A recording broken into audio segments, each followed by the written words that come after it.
തിരുവനന്തപുരം നെയ്യാറ്റിൻകരയിൽ ഒരു കുടുംബത്തിലെ 3 പേരെ ജീവനൊടുക്കിയ നിലയിൽ കണ്ടെത്തി. സാമ്പത്തിക ബാധ്യതയാണ് ജീവനൊടുക്കാൻ കാരണമെന്നാണ് പ്രാഥമിക നിഗമനം. വിവരങ്ങൾ തിരുവനന്തപുരത്ത് നിന്ന് വിഷ്ണു കരുണാകരൻ നൽകും. വിഷ്ണു, എന്തായാലും ദാരുണമായൊരു സംഭവമാണ് രാവിലെ കേൾക്കുന്നത്. എപ്പോഴാണ് ഇവർ ജീവനൊടുക്കിയത്? പോലീസ് എന്താണ് പറയുന്നത്? ലിബീഷ്, കഴിഞ്ഞ രാത്രിയാണ് തിരുവനന്തപുരം നെയ്യാറ്റിൻകരയിൽ 3 അംഗ കുടുംബം വിഷം കഴിച്ച് ആത്മഹത്യ ചെയ്ത സംഭവം ഉണ്ടായിരിക്കുന്നത്.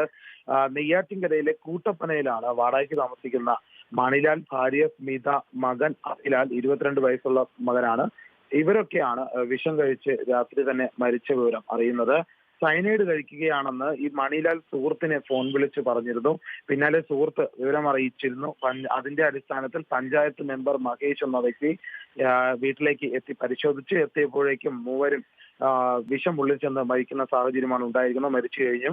അതിനുശേഷം പോലീസിനെ അറിയിച്ചതിനെ തുടർന്ന് പോലീസ് സ്ഥലത്തെത്തി നടത്തിയ പരിശോധനയിൽ ആത്മഹത്യക്കുറിപ്പും കണ്ടെത്തിയിട്ടുണ്ട്. സാമ്പത്തിക പ്രതിസന്ധിയെ തുടർന്ന് ജീവനെടുക്കുന്നുവെന്നാണ് കുറിപ്പിൽ വ്യക്തമാക്കിയിട്ടുള്ളത്. പല മൈക്രോ ഫിനാൻസ് സ്ഥാപനങ്ങളിൽ നിന്നും ഇവർ വായ്പ എടുത്തിട്ടുണ്ടെന്നും സൂചന ലഭിച്ചിട്ടുണ്ട്. മണിലാലിന് സ്ഥിര വരുമാനം ഇല്ലാത്തതും കുടുംബത്തിന് ഒരു കടുത്ത പ്രതിസന്ധിയായിരുന്നു. ആ ഒരു സാഹചര്യത്തിലാണ് ആത്മഹത്യ എന്നാണ് ഇപ്പോൾ വ്യക്തമാകുന്നത്. അതോടൊപ്പം തന്നെ ഇവർക്കൊപ്പം മണിലാലിന്റെ അമ്മ ഉണ്ടായിരുന്നു. മണിലാലിന്റെ അമ്മയെ ഈ വീട്ടിൽ നിന്നും കഴിഞ്ഞ ദിവസം കുടുംബ വീട്ടിലേക്ക് കൊണ്ടാക്കിയിരുന്നു. അതിനുശേഷം വളരെ ആസൂത്രിതമായിരുന്നു ഈ ആത്മഹത്യ ചെയ്തത്. ഏതായാലും 3 പേരും സൈനൈഡ് ഉള്ളിച്ചെന്ന് മരിച്ചു എന്നാണ് പ്രാഥമിക നിഗമനം. ലതീഷ്, വിഷ്ണു, ഇവരുടെ മൃതദേഹങ്ങൾ ഇപ്പോൾ എവിടേക്കാണ് മാറ്റിയിരിക്കുന്നത്? എപ്പോൾ ബന്ധുക്കൾക്ക് വിട്ടു നൽകും?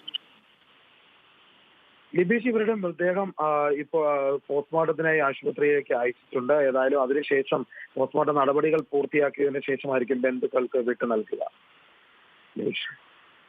ശരി. തിരുവനന്തപുരം നെയ്യാറ്റിൻകരയിൽ ഒരു കുടുംബത്തിലെ 3 പേരെ ജീവനൊടുക്കിയ നിലയിൽ കണ്ടെത്തി. ഞായറാഴ്ച രാത്രി 12 മണിയോടെയായിരുന്നു സംഭവം.